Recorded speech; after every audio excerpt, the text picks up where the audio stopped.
বন্ধুরা, পঞ্চম গণবিজ্ঞপ্তির আবেদন শুরু হয়েছে 17 এপ্রিল থেকে এবং শেষ হবে আগামী 10 মে।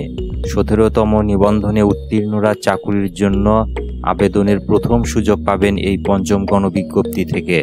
কিন্তু দুর্ভাগ্যবশত এদের মধ্যে কিছু সংখ্যক নিবন্ধনধারী পরীক্ষায় উত্তীর্ণ হয়েও বয়স 35 অতিক্রম হওয়ার কারণে আবেদনের সুযোগ পাচ্ছেন না। তবে সময় মতো পরীক্ষা অনুষ্ঠিত হলে তারা হয়তো এক বা একাধিক গণবিজ্ঞপ্তিতে আবেদন করতে পারতেন।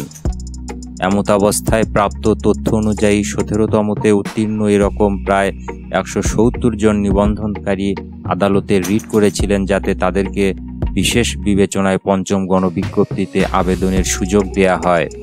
এতে 35+ বয়সী 17তম নিবন্ধনধারীদেরকে পঞ্চম গণবিজ্ঞপ্তিতে আবেদনের জন্য যথাযথ বয়স ছাড় না দেয়া কেন অবৈধ হবে না মর্মে রুল জারি করেছিল হাইকোর্ট এবং কারণ দর্শাতে এনটিআরসিএ-কে বলা হয়েছিল।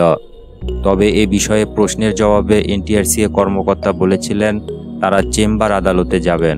সর্বশেষ পাওয়া খবরে জানা গিয়েছে এনটিআরসিএ চেম্বার আদালতে আপিল করেছিল এবং 22 এপ্রিল সোমবার চেম্বার আদালত স্টে করে দিয়েছেন উক্ত রিট পিটিশনের প্রেক্ষিতে দেয়া হাইকোর্টের রুল ও ডিরেকশন। ফলে বলা যায় 17তম 35+ নিবন্ধনকারীদের আর কোনো গণবিজ্ঞপ্তিতে আবেদনের সুযোগ থাকলো না।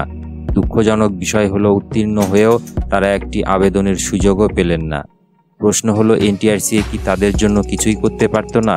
আমার বিশ্লেষণ হলো এনটিআরসিএ তাদের নিয়োগ সুপারিশ করলেও তাদের চাকুরি হতো না এবং এমপিওভুক্ত হতে পারত না, কারণ এমপিও নীতিমালা অনুযায়ী এন্ট্রি লেভেলের শিক্ষক নিয়োগের সর্বোচ্চ বয়সসীমা 35 বছর, আর এমপিও নীতিমালা এনটিআরসিএর আওতার বাইরে।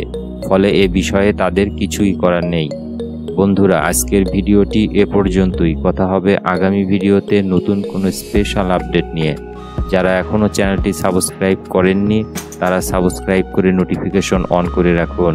S M Ashraful Islam, daily special updates.